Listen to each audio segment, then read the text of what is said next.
আজ সময় এসেছে সাজাতে হবে এই দিনের বাগান, শুধু হেলায় খেলায় যেন কেটে না যায় সম্ভাবনার ক্ষণ। বগুড়ার নামের মধ্যে একটা গাম্ভীর্যতা আছে, একটা ভাবসাব আছে। বলা হয় বগুড়ার নামকরণ করা হয়েছে একজন সুলতানের নামে। দিল্লির সুলতান ছিলেন গিয়াসউদ্দিন বলবন, ওনার ছেলের ছিল নাসির উদ্দিন বগরা। সে নাসির উদ্দিন বগরার নামে বগুড়ার নামকরণ করা হয়েছে। এবং প্রাচীন যে পুণ্ডবর্ধন যে অঞ্চল, যে রাজ্য ছিল, সে রাজ্যর রাজধানী ছিল তোমাদের এই বগুড়া মস্তানগড়। তো সুতরাং বগুড়ার ছেলে মেয়েরা তাদের নামের মধ্যে একটা একটা ভাবত্ব আছে নাকি? আমি ছোটবেলায় একটা কবিতা পড়েছিলাম যে নামের বড়াই করো না তো নাম দিয়ে কি হয়, নামের মাঝে পাবে না তো সকলের পরিচয়। আজকে বগুড়া এসে আমার বলতে ইচ্ছে করছে যে নামের বড়াই করো তোমরা, নাম দিয়ে সব হয়, নামের মাঝে পাবে বগুড়ার পরিচয়। আমি তোমাদের এই আজকে তো আমাদের বিজয় দিবস নাকি, মানে বিজয়ের মাস। গত দুদিন আগে আমাদের বিজয় দিবস গিয়েছে। বিজয় দিবস এবং বিজয়ের মাসের সাথে তোমাদের বগুড়ার একজন সন্তানের ওতপ্রোতভাবে জড়িত। স্বাধীনতার ঘোষণা দিয়েছেন তোমাদের বগুড়ার সন্তান জিয়াউর রহমান সাহেব নাকি? নাকি তোমাদের বগুড়ার সন্তান না? তোমাদের বগুড়ার সন্তান। কিন্তু সেজন্য ওনারও আত্মার মাগফিরাত আমরা কামনা করছি। ওনার স্বাধীনতা ঘোষণা দেওয়ার কারণে একটা নতুন বাংলাদেশ আমরা পেয়েছি। কিন্তু দুর্ভাগ্য হলো সত্য, গত 2-3 দিন নিয়ে আমাদের পার্শ্ববর্তী রাষ্ট্রের যিনি প্রধান শ্রীমতী নরেন্দ্র মোদী বলে যে বিশ্বের দুইজন পাগলা দেশীয় প্রধান আছে, একটা হচ্ছে ট্রাম্প আর একটা হচ্ছে মোদী। দুইজনের নামে একবার একাকার। মোদী সাহেব বিজয়ের শুভেচ্ছা, বিজয় দিবসের শুভেচ্ছা জানিয়েছেন, কিন্তু আমাদের দেশকে জানান নাই। ওনারা মনে করছেন ওনারা বিজয় দিবস পালন করছেন, যে বিজয় দিবস নাকি ওনাদের দেশ। মানে 1971 সালে যে স্বাধীনতা আমরা অর্জন করেছি, সেই স্বাধীনতা নাকি ভারত পাকিস্তান যুদ্ধ হয়েছে, বাংলাদেশের সাথে যুদ্ধ হয়নি।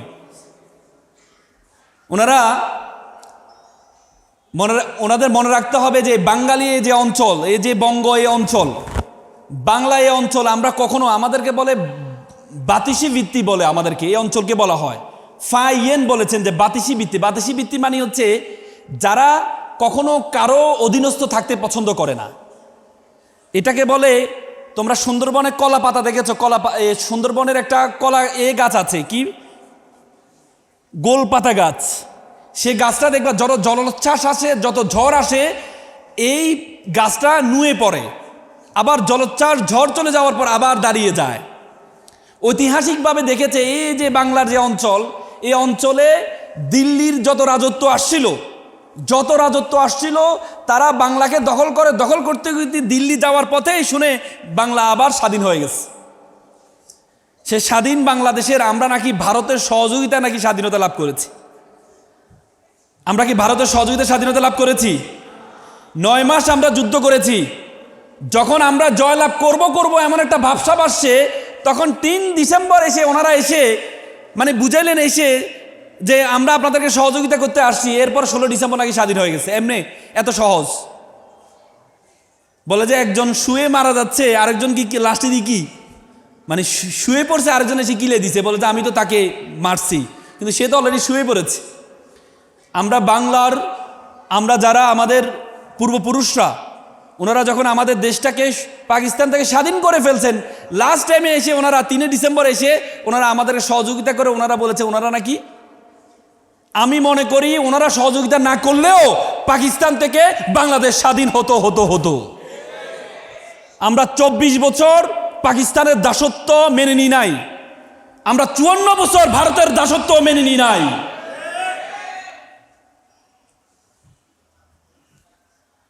আমরা পাকিস্তানত্ব ভারত সব তত্ত্ব বাদ দিয়ে এখন আমরা বাংলাদেশকে ওন করি ইনশাল্লাহ।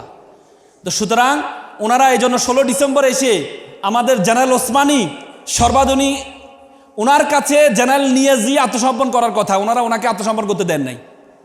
ওনাদের যে জেনারেল অরোরার কাছে আত্মসমর্পণ করেছেন। জেনারেল নিয়াজি কি বলে, আমাদের জেনারেল ওসমানীকে আত্মসমর্পণ করতে দেয় নাই। তো সুতরাং এই বগুড়ার তোমাদের সন্তান স্বাধীনতার ঘোষণা দিয়েছে। ইনশাল্লাহ এই 24-এ আমরা কারো সহযোগিতায় আমরা এই দেশকে নতুনভাবে আমরা প্রকাশ করতে কারো সহযোগিতা লাগে নাই। এ তরুণ প্রজন্ম, আমাদের জেনজি যারা, যাদেরকে আমরা একসময় বলতাম যে ফার্মের মুরগি, এরা পাবজি খেলে, গেমস খেলে, কিন্তু সে জেনজিরা স্লোগান দিয়েছে বুকের মধ্যে অনেক ঝড়, বুক পেতেছি গুলি কর।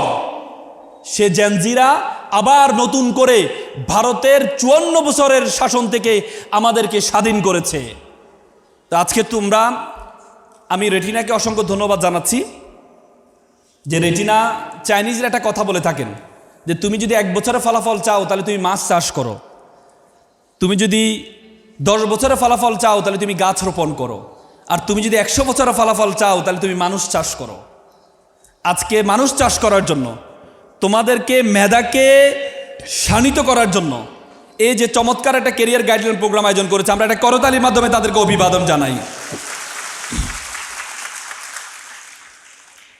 আমি তোমাদেরকে 3টি ডি এর কথা বলবো। কয়টা ডি? 3টি D. D for dream, D for discover and D for do. D for dream, প্রথম যে ডি সেটা হচ্ছে ডি ফর ড্রিম। তোমাকে স্বপ্ন দেখতে হবে বড়। বলা হয় থাকে মানুষ তার স্বপ্নের আয়তন যত বড়, মানুষ তত বড়।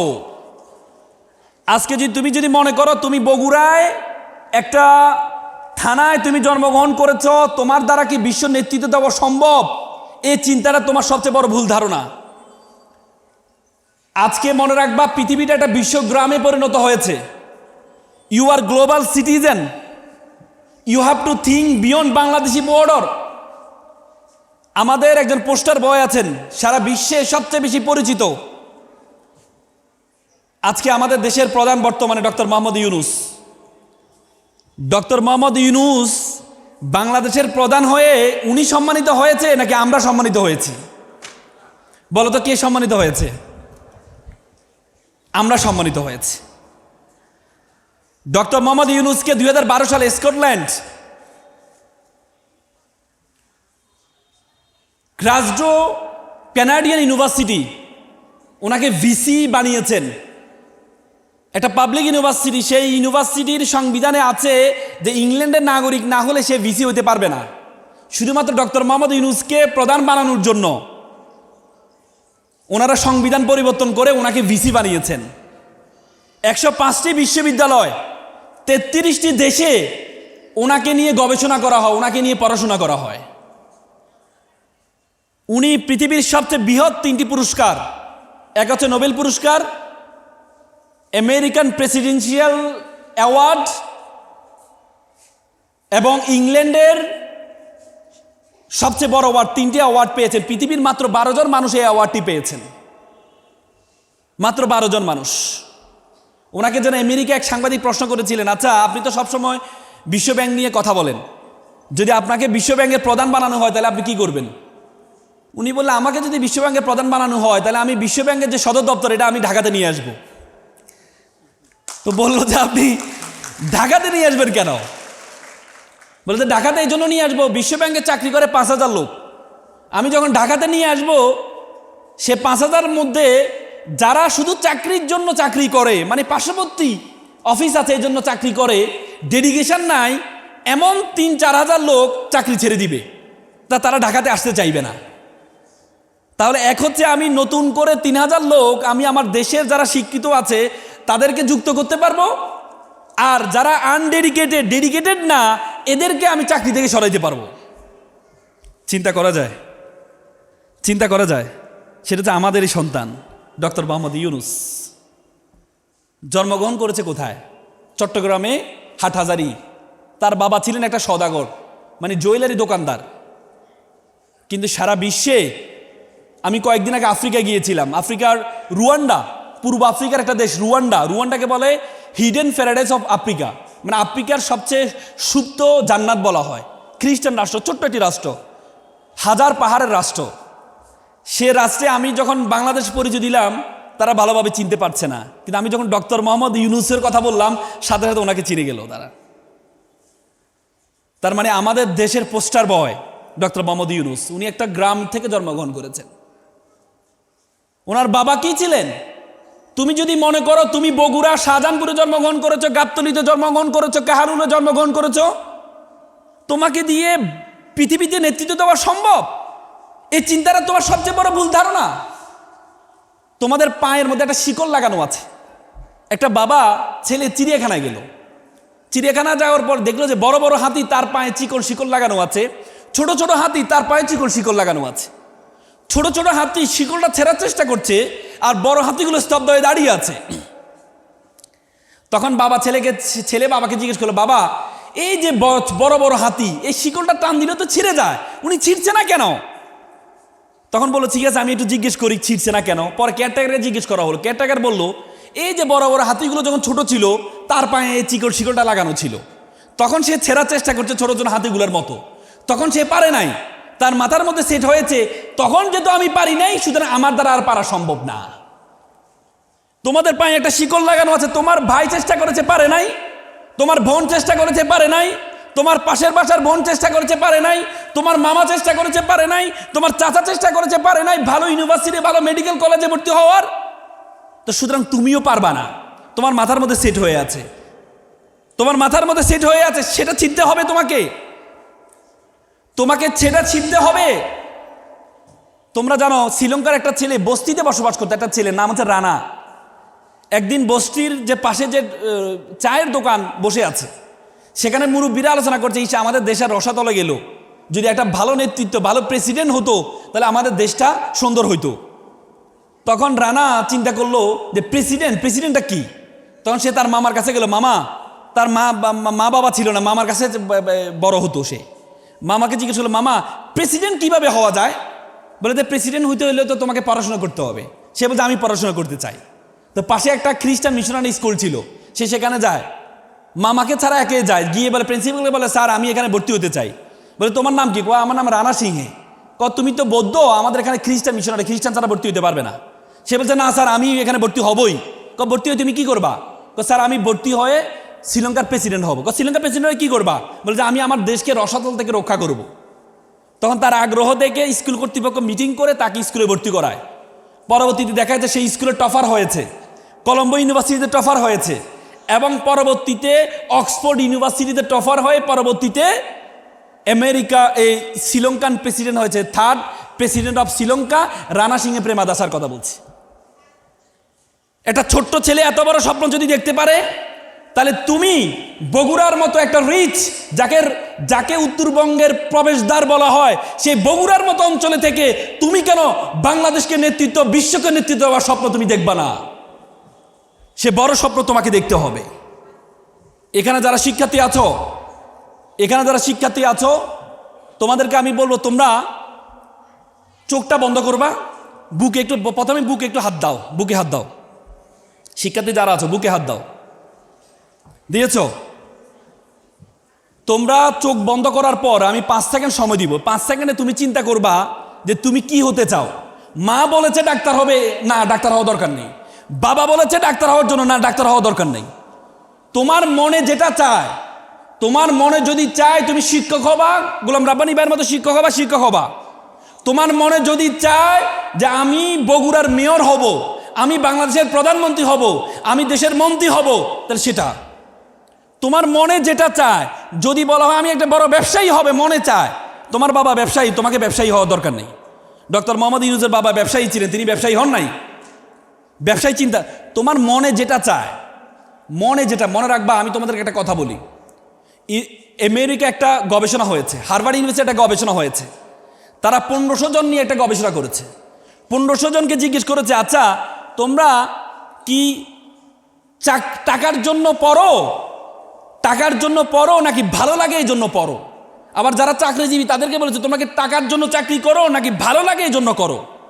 তাদের মধ্যে 1300 জন বলেছে টাকার জন্য করি, আর 200 জন বলেছে ভালো লাগে এই জন্য চাকরি করি। পরে দেখা গেছে 30 বছর পরে যারা বলেছে আমরা ভালো লাগে তাই করি, যারা বলেছে আমরা টাকার জন্য করি, তাদের চেয়ে প্রায় 10 গুণ বেশি সফল হয়েছে এবং এক একটা কোম্পানির এমডি, সিইও প্রদান হয়েছে। সুতরাং মনে যদি ভালো লাগে সেটা করবা। মনে যদি চায়, তোমার মন যদি বলে যে আমি এটা হতে চাই, এখানে অভিভাবকরা আছেন, সন্তানকে কোনো কিছু চাপিয়ে দিবেন না। একবার বনের রাজা সিংহ, সে তার যত প্রাণী আছে বনে, সকল প্রাণীকে নিয়ে একটা প্রতিযোগিতা আয়োজন করলো। প্রতিযোগিতা কি? শিশুদেরকে নিয়ে। তো সিংহ তার ছেলেকে বলে, বাবা প্রত্যেকটা প্রতিযোগিতা তোমাকে ফার্স্ট হইতে হবে, যেহেতু তোমার বাবা বনের রাজা, তোমার বাবা কি বনের রাজা। তো সে বলল ঠিক আছে বাবা। তো প্রথম প্রতিযোগিতা হচ্ছে সাঁতার প্রতিযোগিতা। দেখা গেল বাঘের ছেলেকে পিছনে ফেলে, সিংহর ছেলেকে পিছনে ফেলে কুমিরের ছেলে ফার্স্ট হয়েছে, আর সিংহর ছেলে সবার লাস্ট হয়েছে। সিংহ তো মেজাজ খারাপ, আমার ছেলে সবার লাস্ট হইলো। পরে ছেলেকে ডাকলো, বাবা দ্বিতীয় প্রতিযোগিতা তুমি যদি ফার্স্ট না হও তাহলে তোমাকে আমি ত্যায্য করে দিব, তোমার মতো সন্তান আমার আর দরকার নেই। দ্বিতীয় প্রতিযোগিতা কি? উড়ার প্রতিযোগিতা। দেখা গেল উড়ার প্রতিযোগিতায় বাঘের ছেলেকে পিছনে ফেলে, সিংহর ছেলেকে পিছনে ফেলে বানরের ছেলে ফার্স্ট হয়েছে, আর সিংহর ছেলে সবার লাস্ট। সিংহ তার ছেলেকে ডেকে এনে ত্যায্য করে দিয়ে, তোর মতো ছেলে আমার আর দরকার নেই। আপনি কি মনে করেন সিংহের কাজ কি সাঁতার কাটা, উড়া? না। আপনি যদি মনে করেন পাশের ভাবি মেয়েটা ভালো নাচতে পারে, আমার মেয়েকে নাচে ফার্স্ট হইতে হবে। পাশের মেয়েটা গান গাইতে পারে, আমার মেয়েকে গান গাইতে হবে। পাশের মেয়েটা জুডুতে মানে ক্যারাটিতে ফার্স্ট, আমার মেয়েকে হইতে হবে। পাশের মেয়েটা ক্লাসে ফার্স্ট হয়েছে, আমার মেয়েকেও ফার্স্ট হইতে হবে। না, আপনার মেয়েকে আল্লাহ তাআলা একটা স্পেশালিটি দিয়েছে, একটা স্পেশাল নলেজ দিয়েছে। সে স্পেশাল নলেজ পর্যন্ত যেতে পারে নাই বলেই আমরা মনে করি আমাকে অনর্থক সৃষ্টি করেছে। মিস্টার বিন নাম শুনেছ না তোমরা? মিস্টার বিন অক্সফোর্ডের ছাত্র ছিল, তার খুব স্বপ্ন সে নাটিকা করবে। সে অক্সফোর্ড থিয়েটারে গিয়ে ভর্তি হয়েছে। অক্সফোর্ড থিয়েটার তাকে একটা ডায়লগ দেয়, সে ডায়লগ বলতে পারে না, কারণ তার মুখে জড়তা ছিল, ডায়লগ দিতে পারে না। তো বললো যে তুমি যদি ডায়লগ না দিতে পারো তাহলে তো তুমি নাটক করতে পারবে না, তাকে বের করে দেয়। পরে মিস্টার বিন চিন্তা করলো, আমি যদি ডায়লগ দিতে পারি নাই, আমাকে থিয়েটার থেকে বের করে দিয়েছে, আমি এমন একটা অভিনয় দেখিয়ে দিব যে অভিনয় কোনো ডায়লগ দিতে হবে না। দেখা গেছে মাত্র 3 বছরের মাথায় মিস্টার বিন অভিনয় করে এত নন্দিত হয়েছে, অক্সফোর্ড থিয়েটার তাকে নিয়ে পুরস্কৃত করেছে। মিস্টার বিন যদি চিন্তা করতো কথা বলতে পারি না ভালো, মুখে জড়তা আছে, তো সুতরাং এই জীবন রেখে লাভ নেই, নাটক যদি করতে পারবো না জীবন রেখে লাভ নেই। মনে রাখবা আল্লাহ তাআলা প্রত্যেককে দুঃখ কষ্টের মধ্যে, আল্লাহ তাআলা আমাদেরকে দুনিয়াতে কেন পাঠিয়েছে বলো তো? হ্যাঁ, পরীক্ষার জন্য। আমরা কিন্তু জান্নাতে ছিলাম, ঠিক না? আমরা কিন্তু জান্নাতে ছিলাম, জান্নাত থেকে শাস্তি স্বরূপ আমাদেরকে পৃথিবীতে পাঠানো হয়েছে। যে বলেছে গাছের ফল খেও না, আদম আলাইহিস সালাম খেয়েছে, পরে শাস্তি স্বরূপ জান্নাত থেকে বের করে দিয়ে পৃথিবীতে পাঠানো, তার মানে শাস্তি স্বরূপ। যে পৃথিবীতে আসছি আমরা শাস্তি স্বরূপ, ওই পৃথিবীতে সব কিছু বলে বেটে মিলে যাবে। আল্লাহ তাআলা বলেছেন লাকাদ খালাকনাল ইনসানা ফিল কাবাদ, আমি তোমাকে দুঃখ কষ্ট থেকে সৃষ্টি করেছি। দুঃখ কষ্ট তোমার থাকবে, তোমার মধ্যে উইকনেস থাকবে, কিন্তু আল্লাহ তাআলা তোমার মধ্যে একটা স্ট্রেংথ আছে। মুসা আলাইহিস সালামের মুখে জড়তা ছিলেন, মুসা আলাইহিস সালাম সবসময় একটা দোয়া পড়তেন আল্লাহর কাছে, রাব্বি শাহলি সদলি ওয়া ইয়াসসিরলি আমরি ওয়াহলুল উকদাতাম বিল লিসানি। লিসান মানে জিহ্বা, হে আল্লাহ তুমি আমার জিহ্বাকে সাবলীল করে দাও। ও আকি হারুন, আমার ভাই হারুন সে খুব সুন্দর কথা বলতে পারে, তাকে তুমি কি করে দাও? আমার সহকারী করে দাও। আল্লাহ তাআলা মুসা আলাইহিস সালামের দোয়া কবুল করলেন, সাথে সাথে তার ভাই হারুনকে নবী বানাই দিলেন। তার মানে মুসা আলাইহিস সালাম আল্লাহর একটা প্রিয় রাসূল,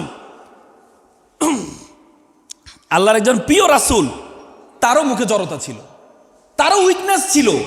আর আমরা ছেলে ছোটবেলা যদি কথা না বলতে পারে, ভালোর কথা না বলতে পারেন, হায় রে আল্লাহ কি ছেলে দিল আমার, কি সন্তান দিল, হতাশ হবেন না। আপনার সন্তানের মধ্যে একটা আগুন আছে, সে আগুনটা বের করেন। আপনার সন্তানের মধ্যে একটা আগুন আছে, সে আগুনটা, এই আজকে যত বাল্ব দেখতে পাচ্ছ না তোমরা, বাল্ব আবিষ্কার করেছে কে? Thomas Alva Edison. ছোটবেলা কি করতো সে? মুরগির খোয়ারে ঢুকে যেত, বলতে মুরগি খোয়ারে ঢুকে সে মুরগি যেত তা দেয়, আমিও ডিম তা দিব, দেখি বাচ্চা হয় কিনা। মানে কোনো ছোট বক যেখানে পাবে সেখানে ঢুকে যেত সে। তো স্কুল কর্তৃপক্ষ তার মাকে একটা চিঠিতে লিখে দিয়েছে যে আপনার ছেলের মতো গর্দভ স্টুডেন্ট এই স্কুলে রাখলে স্কুলে অন্য শিক্ষার্থীরা নষ্ট হয়ে যাচ্ছে। তো পরে মা নিয়ে আসার পরে মা ছেলে জিজ্ঞেস করলে, আচ্ছা মা স্যারে কি লিখেছে চিঠির মধ্যে?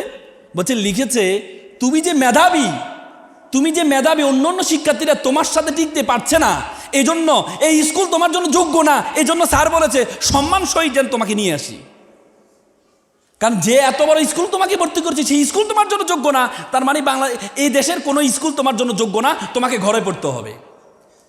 তখন টমাস আলভা চিন্তা করছে, আমি এত মেধাবী, আমি তো জানতাম না আমি এত মেধাবী। পরে যে টমাস আলভা এডিসন যখন বৈজ্ঞানিক হলো, বৈজ্ঞানিক হওয়ার পর তার মা মারা গিয়েছিল, আলমিরা থেকে যে চিরকুটটা বের করে, চিরকুটে লেখা আছে এই গর্দভ স্টুডেন্ট এই স্কুলের জন্য যোগ্য না। টমাস আলভা এডিসন সেদিন চোখের পানি ফেলে দিয়েছে। টমাস আলভা এডিসন বলেছেন, আমার মা যদি আমাকে ইন্সপিরেশন না দিত, আমার মা আমাকে যদি উৎসাহ উদ্দীপনা না দিত, এক মায়ের, তার বইয়ের উপরে কাবার এসে লিখেছে, মায়ের একটা ছেলে জীবনের শুরুতে ছিল গর্দভ, এক মায়ের ইন্সপিরেশন পেয়ে সে হয়েছে একজন সফল ব্যক্তি। শুধুমাত্র মায়ের ইন্সপিরেশন, বাবার ইন্সপিরেশন। এই জন্য সন্তানকে হতাশ করবে না কখনো। সন্তানের আগুনটা বের করুন। সন্তান আগুনটা বের করার দায়িত্ব আমার আর আপনার।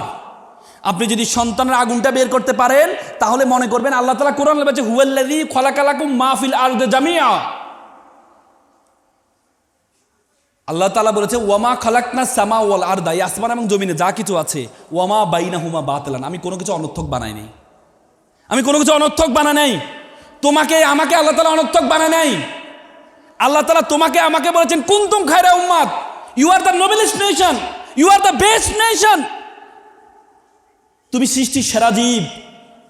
এই সৃষ্টি জগতে যা কিছু আছে, আল্লাহ তাআলা বলছে, হুয়াল্লাযী খালাকালাকুম মা ফিল আরদি জামিআ, এই বিশ্ব জগতে যা কিছু আছে সবকিছু আমি তোমার জন্য সৃষ্টি করেছি।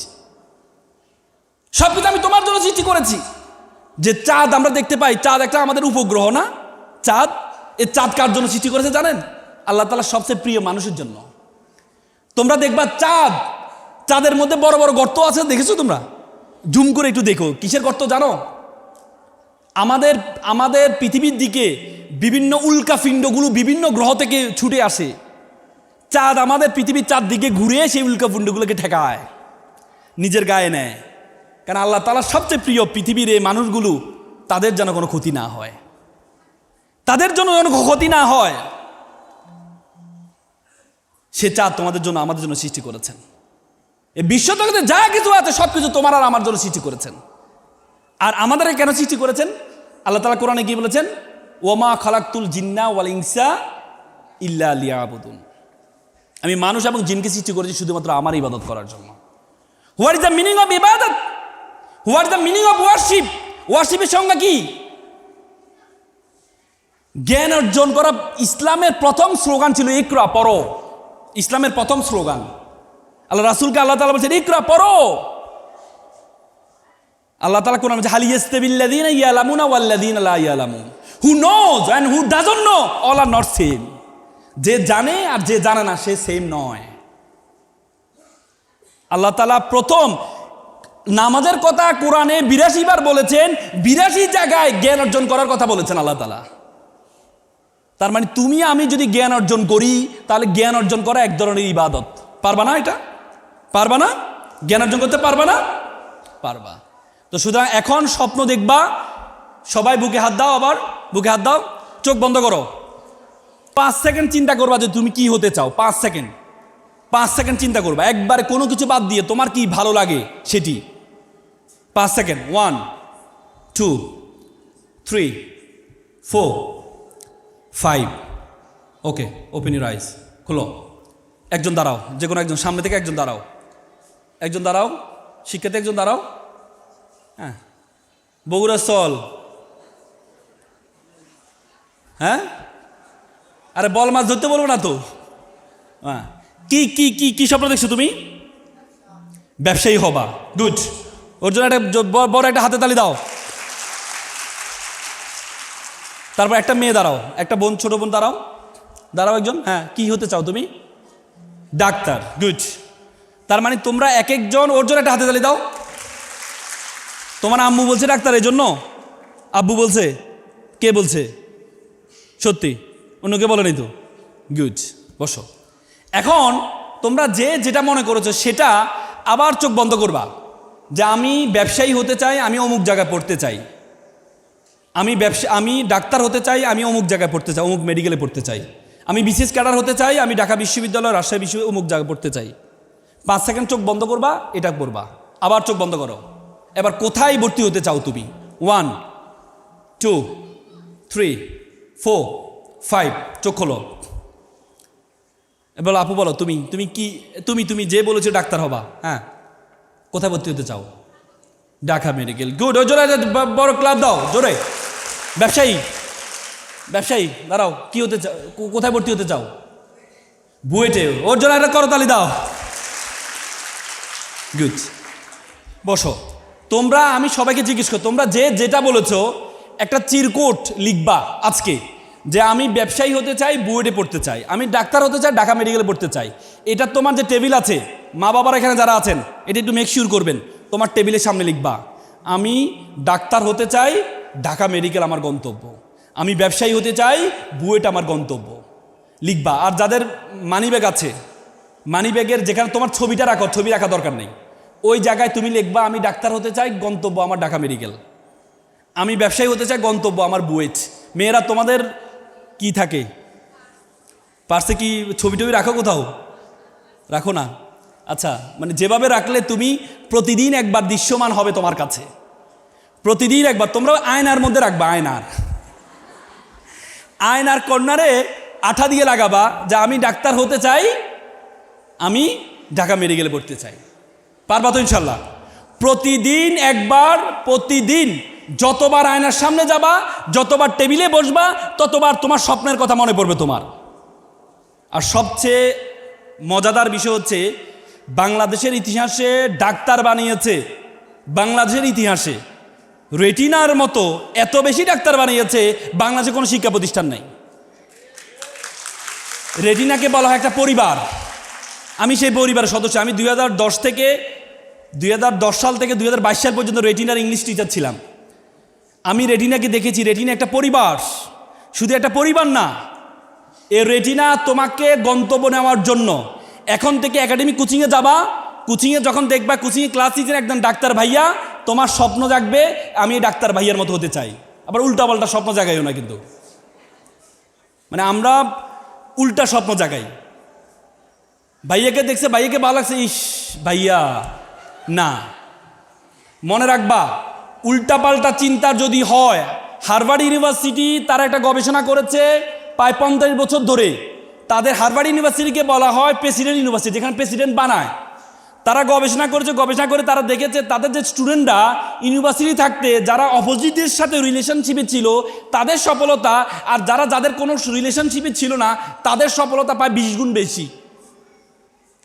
মনে রাখবা, আমরা যখন মাদক গ্রহণ করি আমাদের মাথার মধ্যে একটা ডোপামিন আছে, ডোপামিন হরমোনের পরিমাণ হয় 200 মাথায়।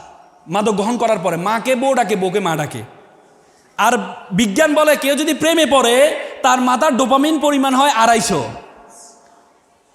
তার মানে তার মাথার মধ্যে ঘূর্ণিঝড় হয় নাকি? এই ঘূর্ণিঝড় দিয়ে তোমার ডাক্তার হওয়া সম্ভব, ব্যবসায়ী হওয়া সম্ভব না। তো সুতরাং তুমি ঘূর্ণিঝড়ের মাথার মধ্যে রাখবা, আবার ডাক্তারও হইবা, সফলও হইবা, এটা দ্বারা হবে না তোমার। হবে হবে আমার মনে আছে 2013 সালে আমি একটা সাউথ এশিয়ান ডিবেট কম্পিটিশন অংশগ্রহণ করার জন্য ইন্দোরে গিয়েছিলাম, ভারতের মধ্যপ্রদেশের রাজধানী ইন্দোরে। আসার পথে মুম্বাইতে একটা চিড়িয়াখানা দেখতে পেলাম, ডারউইন চিড়িয়াখানা। সেই চিড়িয়াখানায় বানর ধরার প্রক্রিয়া দেখাচ্ছে, একটা খাঁচার মধ্যে কিছু বাদাম রাখা হয়েছে, বানর আবার বাদাম পছন্দ করে, সেই বাদামটা নেওয়ার জন্য ভিতরে যখন হাতটা নেয় তখন সে আর হাতটা বের করতে পারে না। কীভাবে বলতো? কারণ বাদামটা নিলে হাতটা বড় হয়ে যায়। সে চাইলে এখান থেকে মুক্ত হইতে পারে, কীভাবে বলতো? বাদাম ছেড়ে দিলে, কিন্তু সে বাদামের লালসা চাটতে পারে না, পরবর্তী সে ধরা খেয়ে যায়।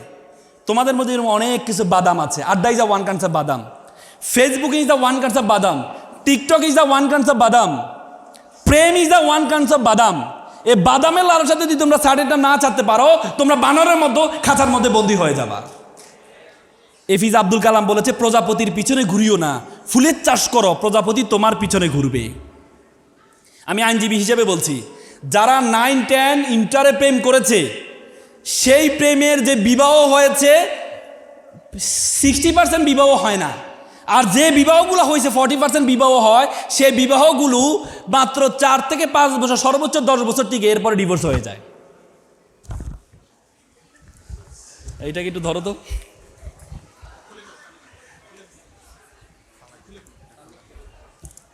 এটাও মনে হয় প্রেমিক পুরুষ কষ্ট পাইছে, যা আমাদের বিরুদ্ধে চারণ করছে। হ্যাঁ, কারণ সে যে এটাকে ধরে রেখেছে, প্রেমের টানে তো ধরে রেখেছে। বলছেন না, সে মোটিভেশন পেয়েছে, প্রেম করবো না, ছেড়ে দিলাম। তোমরা পারবো না? সুতরাং বারবার বলছি, মা বাবাও এখানে আছে। রাব্বানি ভাই বলছে যে ছেলেরা পছন্দ করলে ছেলেদেরকে বিয়ে শাদী করাই দেন, কিন্তু মনে রাখবা বলে না, পৃথিবীতে তুমি যদি পরিবর্তন করতে চাও বিয়ের আগে করো, বিয়ের পরে টিভির চ্যানেলও পরিবর্তন করতে পারবা না। এজন্য যারা এই ডোপামিন বাড়াইতে না চাও, সফল হতে চাও, একবার একটা ছেলে প্লে বয়, সবসময় সুন্দরী মেয়েরা তার পিছনে ঘুরে, সে তো প্রেম টেম করে আর পড়াশোনা করে নাই। কারণ যদি পড়াশোনা করে নাই, এখন তো বয়স পার হয়ে যাচ্ছে, বিয়ে শাদী করতে হবে, পরবর্তী জেনারেশন লাগবে, পরিবার থেকে চাপ দিচ্ছে। এখন প্রেম তো করছে, কোনো মেয়ে তারা বিয়ে করতে চায় না, কারণ সে তো কিছু করে না, বাদামি আসে। তখন বন্ধু বিয়ে শাদী তো করবো, এখন টাকা পয়সা তো নাই, কীভাবে বউ চালাবো, কীভাবে বউ তো লিপস্টিক কিনে দিতে হবে, এটা তো পারবো না।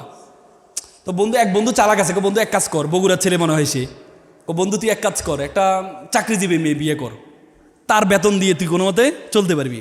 সে খুব ভালো বুদ্ধি দিছে। তো পরে একটা মেয়ের খবর পাইছে যে একটা চাকরিজীবী মেয়ে খবর পাইছে, তো বন্ধু একটা মেয়ে দেখতে যাব। বন্ধুরা তো ভাবছে সবসময় তার পিছনে সুন্দরী মেয়েরা ঘুরছে, কত সুন্দরী এক মেয়ে দেখতে যাচ্ছে, বিশ্ব সুন্দরী, গিয়ে দেখে যে মেয়েটা কালো। বন্ধু মেয়ে তো কালো, যা বেটা, নদীর জল ঘোলা ভালো, জাতের মেয়ে কালো ভালো। একটু পরে দেখছে মেয়েটা ট্যাডা, বন্ধু মেয়ে তো ট্যাডা, যা বেটা, এটা লক্ষ্মী ট্যাডা। মানে তার যত উইকনেস আছে, মেয়েটার প্রত্যেকটা উইকনেস স্ট্রেংথে পরিণত হয়েছে। কিসের কারণে? তার যোগ্যতার কারণে। তো তুমি যদি মনে করো আল্লাহ তোমাকে কালো বানাইছে, জীবনটা রেখে লাভ নাই। দেখো বাংলাদেশের যত ইউএনও আছে, যত জাজ আছে, মেয়ে জাজ আছে, দেখবে কোনো একটা মেয়ে জাজ রেয়ার পাবা কয়েকটা সুন্দর, আর বেশিরভাগে কি দেখতে সুন্দর না, কিন্তু তারা মোটিভেশন নিয়েছে আমাকে কিছু একটা করতে হবে। আমরা আসতে যাইতে তাদেরকে সালাম দিই, কেন দিই? কারণ তারা যোগ্যতা অর্জন করেছে। তুমি সে যোগ্যতা অর্জন করো। মনে রাখবা, পৃথিবী এখন একটা বাস্তবিক হয়ে গিয়েছে। পৃথিবীতে তুমি যদি সফল না হও, তাহলে পুরো পৃথিবীর সাথে তোমাকে অ্যাডজাস্ট করতে হবে, আর তুমি যদি সফল হও, পুরো পৃথিবী তোমার সাথে অ্যাডজাস্ট করবে। আমরা সবসময় চেয়ার চাই, আমরা সিংহাসন চাই। তুমি সিংহ হও, যেখানে বসবা সেটাই সিংহাসন হয়ে যাবে।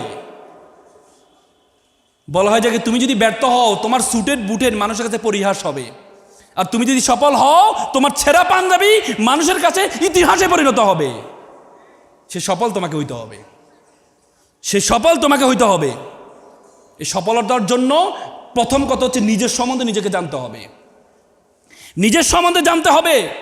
সক্রেটিস বলেছে নো দাই সেলফ, নিজেকে জানো। আল্লাহ কোরআনে বলেছে ওয়াফি আনফুসিকুম, তুমি তোমাকে জানো। উপমহাদেশের সেরা কবি ফরিদুদ্দিন বলেছেন উনসু মাতলু বেজা হাত দারগাহা হাত তুরিগো বাজে গো খুদ নেশা।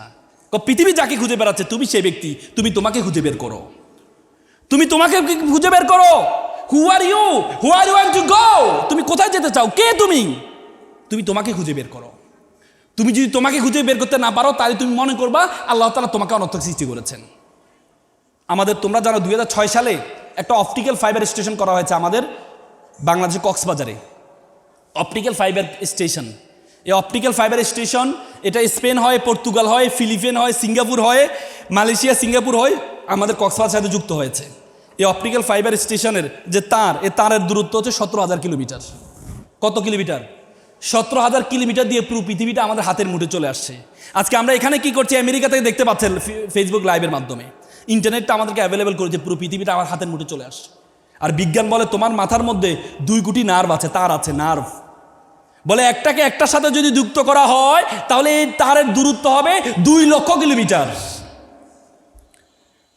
মাত্র 17,000 কিলোমিটার দিয়ে পুরো পৃথিবীটা তোমার হাতের মুঠের মধ্যে চলে আসছে, আর 2 লক্ষ কিলোমিটার দিয়ে পুরো বিশ্ব জগৎ তোমার হাতের মুঠের মধ্যে চলে আসবে।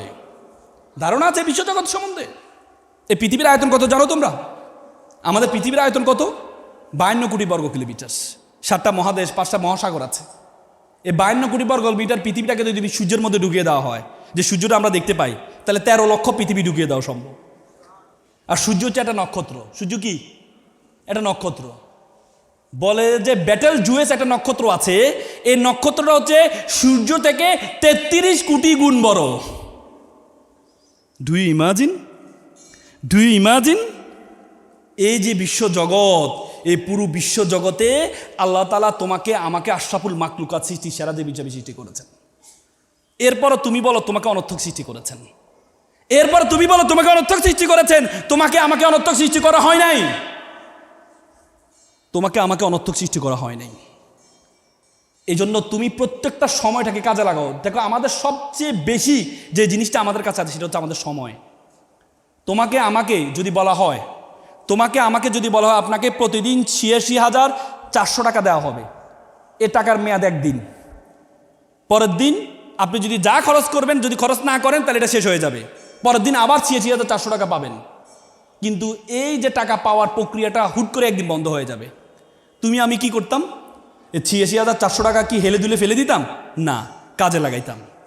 তেমনি আল্লাহ তাআলা তোমাকে প্রতিদিন ৮৬,৪০০ সেকেন্ড দিয়েছেন।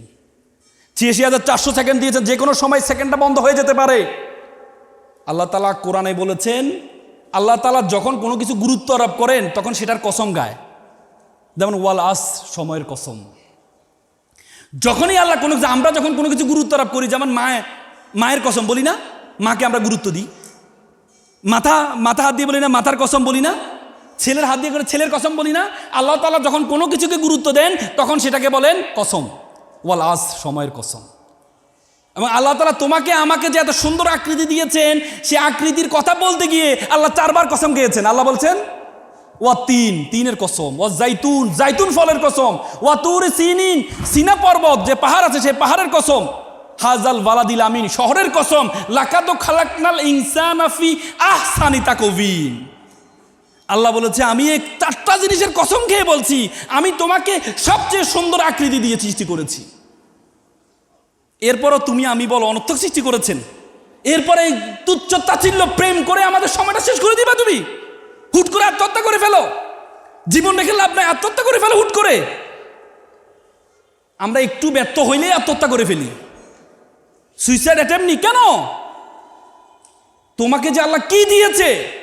একটা লোক ব্যবসায়ী, ওর মতো ব্যবসা করতে গিয়ে হঠাৎ করে ব্যবসায় লস খাইছে।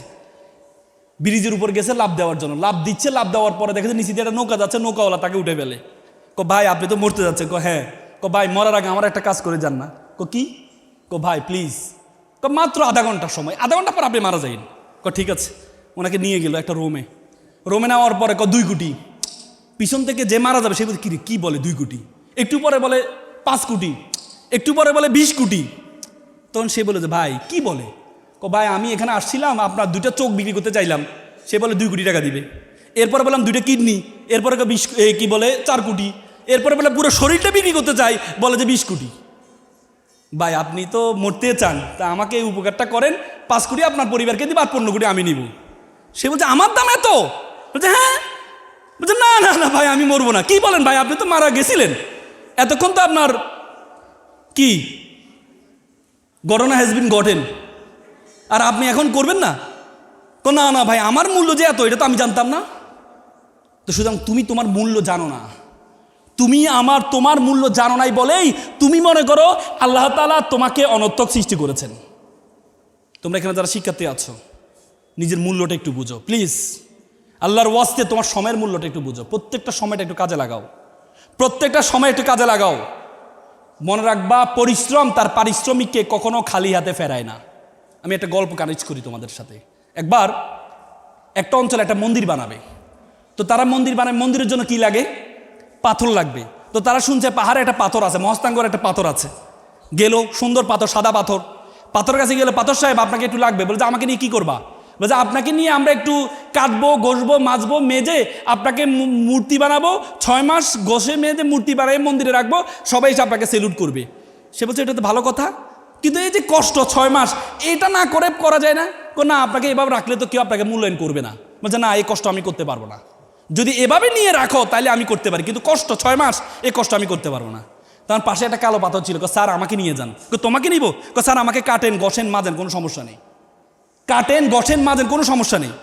পরবর্তীতে কালো পাথরটাকে নিয়ে কেটে ঘষে মেজে মূর্তি বানালো, মন্দিরে রাখলো। সবাই এসে নারিকেল পানি ডালে, সালাম করে, সেলুট করে।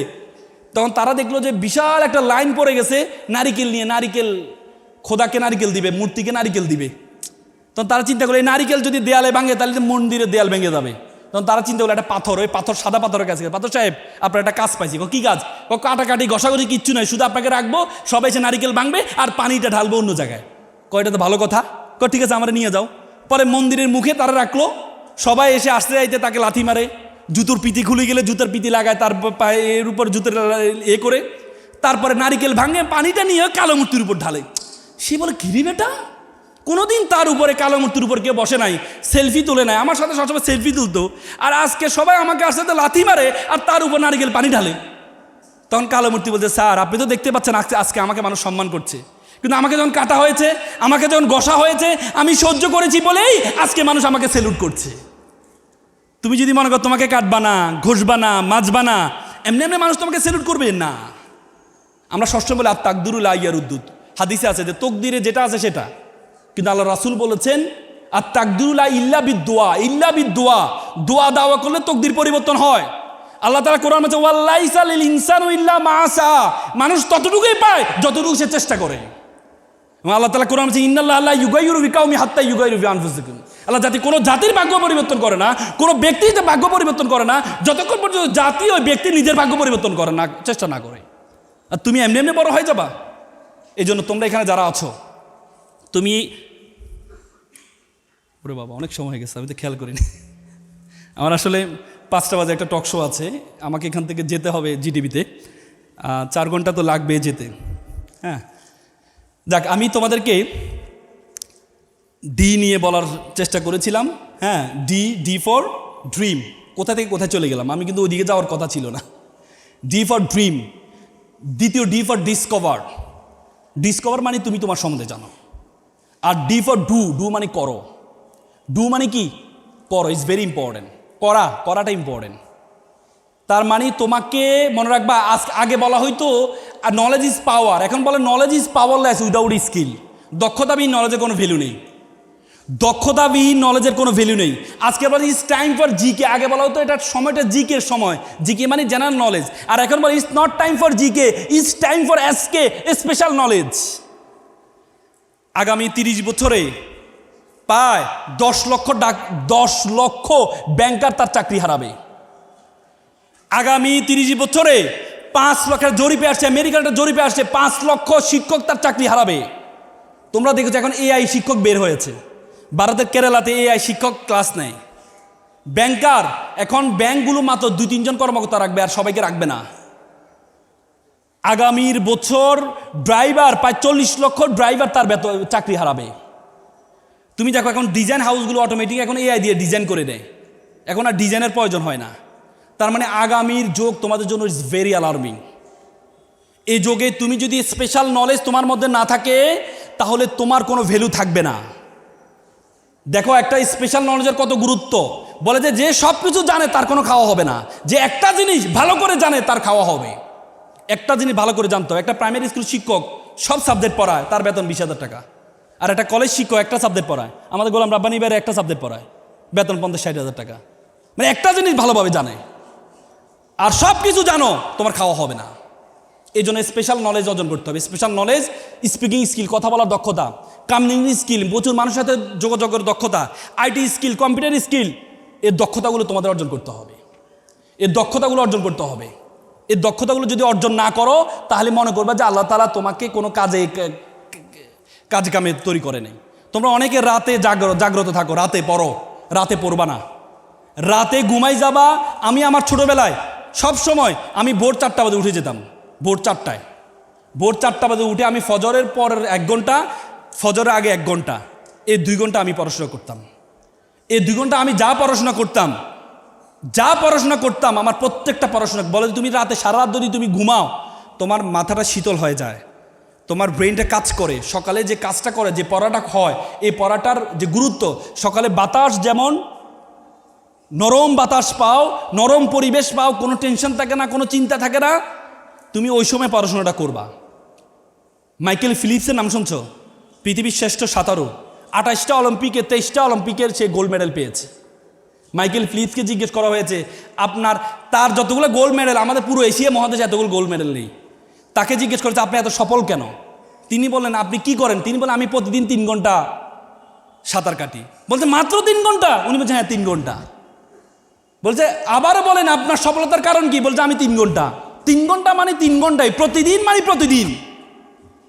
আজকে যদি আমার বড়দিন হয় সেদিনও আমি 3 ঘন্টা, আজকে আমার বিবাহ সেদিনও আমি 3 ঘন্টা, আজকে আমার অলিম্পিকে যাব সেদিনও আমি 3 ঘন্টা, আজকে আমি অসুস্থ সেদিনও আমি 3 ঘন্টা।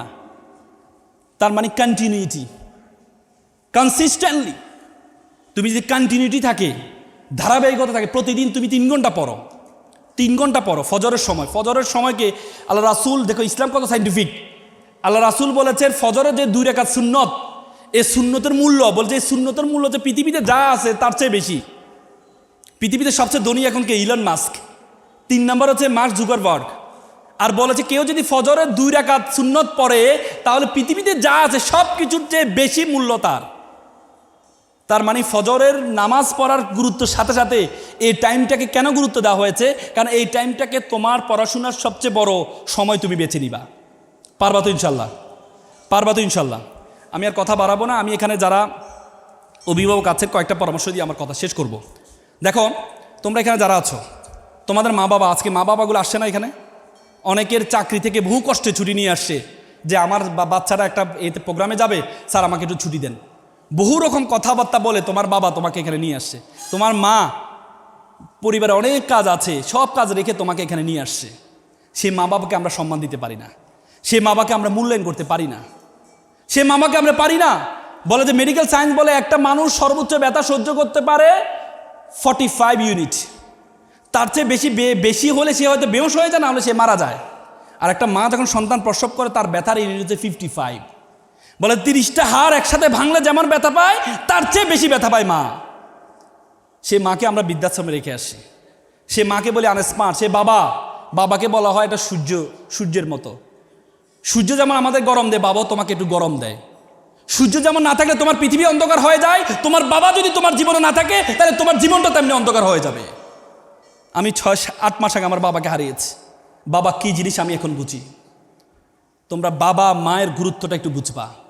বাবা মা বলে যে মা 2 বছর পৃথিবীতে মানুষের মতো অসহায় কোনো প্রাণী নেই। দেখো গরু যখন বাচ্চা দেয় তখন বাচ্চা দেওয়ার সাথে সাথে বাছুরটা দেয় দৌড়, মানে সে একা একা চলতে পারে। আর একটা সন্তান যখন প্রসব করে 2 বছর মায়ের উপর নির্ভর করে তাকে থাকতে হয়। বলে যে এই 2 বছর মা যে পরিমাণ ঘুম স্যাক্রিফাইস করে সেটার পরিমাণ হচ্ছে 6 মাস। মা ঘুমাইতে পারে না। নিজের সন্তান হলে তোমরা বুঝবা। তোমরা যেভাবে আমাকে অনেকে বলে, ঢাকা শহরে অনেকে আমার যারা কলিগ আছে বলছে আমরা সন্তানকে যেভাবে ভালোবাসি আমার মা বাবা এভাবে ভালোবাসে নাই। আমি বললাম এই তো মিথ্যা কথা বললেন। আপনারা যেভাবে ভালোবাসেন আপনার মা বাবা সেভাবে ভালোবাসা করে নেই। আপনারা এখন গরম পানি পাচ্ছেন, ছেলেকে গরম পানি কি বলেন এই প্যাম্পাস পরাচ্ছেন, কোনো প্রস্তাব পাচ্ছেন না, কিছু পাচ্ছেন না। আর আপনার মার এই সময় এগুলো ছিল না। ঠান্ডার মধ্যে গিয়ে গোসল করিয়ে আপনাকে ঠান্ডার মধ্যে গিয়ে গরম পানি করে আপনার গায়ে যেন একটু ঠান্ডা পানি না লাগে সেটা ব্যবস্থা করেছেন। আর এখন আপনার তো হিটার আছে, এখন আপনার তো এখন প্যাম্পাস আছে, সব কিছু আছে, এগুলো আপনার মা বাবার ছিল না। এই মা বাবা সে কষ্ট করেছে। তোমরা সে মা বাবাকে একটু গুরুত্ব দিবা। ওইদিন আমি একটা বৃদ্ধাশ্রমে গিয়েছিলাম, বৃদ্ধাশ্রমের দেয়ালে লেখা আছে, বাবা, একটা মা লিখেছে, বাবা এবার ঈদে তোর বাড়িতে আমাকে একটু নিবি, বাবা এবার ঈদে তোর বাড়িতে আমাকে একটু নিবি। কত ভয়ঙ্কর একটি ভাষা ব্যবহার করেছে, কত ভয়ঙ্কর একটি ভাষা ব্যবহার করেছে মা। একটা রূপক গল্প আছে, একটা ছেলে প্রেমে পড়েছে, প্রেমিকাকে বলে আমি তোমাকে সবচেয়ে বেশি ভালোবাসি। প্রেমিকা বলে ঠিক আছে, তুমি যদি আমাকে সবচেয়ে বেশি ভালোবাসো তোমার মায়ের কলিজাটা আমাকে ছিঁড়ে এনে দিবা। ছেলের ডোপামিনের পরিমাণ তো 250, সে মায়ের কলিজাটা নিয়ে যখন দৌড়ায় প্রেমিকার কাছে যাচ্ছে তখন ইটের সাথে পড়ে যায়। পড়ে যাওয়ার পরে এই কলিজাটা চিৎকার দিয়ে বলে যে বাবা তুমি কি ব্যথা পাইছো, আমার বাবা তুমি কি ব্যথা পেয়েছো। সে মা, সে বাবা, সে মা, সে বাবা। সে মা বাবাকে আমরা বলি আনস্মার্ট, তোমরা কিছুই বুঝো না। একটা বাবা ছেলে গুড়ি উড়াচ্ছিল, বাবা ছেলে বলে বাবা কিসের কারণে গুড়িটা উঠছে, বাবা বললো সুতার কারণে। ছেলে বলে বাবা সুতা গুড়িকে টানছে আর তুমি বলো সুতার কারণে উঠছে।